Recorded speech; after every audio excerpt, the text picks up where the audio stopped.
La découverte et ses perspectives constituent un coup de pouce indispensable pour l'Afrique du Sud, compte tenu de la stagnation actuelle de l'économie.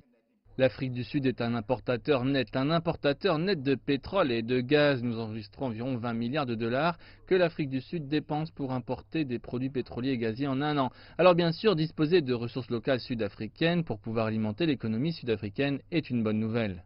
Les législateurs du pays ont commencé à permettre le développement du secteur pétrolier et gazier.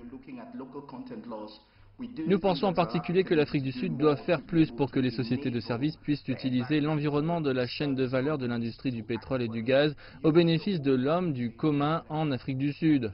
Mais tout le monde n'est pas enthousiasmé par cette découverte, et cela d'après le rapport intergouvernemental de 2018 sur les changements climatiques publié en 2018, selon lequel le monde avait jusqu'à 2030 pour agir. Cela signifie que nous devons nous éloigner de toute urgence des combustibles fossiles.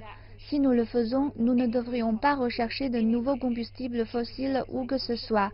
Nous devrions plutôt nous concentrer sur les combustibles fossiles que nous utilisons actuellement. Nous croyons que les risques associés aux résultats de Total dépassent de loin les avantages potentiels. Quels que soient les problèmes potentiels liés au changement climatique, les acteurs de l'industrie souhaitent que le gouvernement en fasse plus.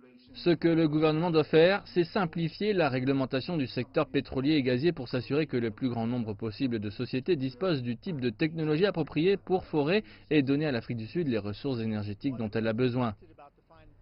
Bien que tout le monde soit enthousiasmé par cette découverte, il faudra entre 5 et 10 ans avant de pouvoir exploiter ce nouveau gisement.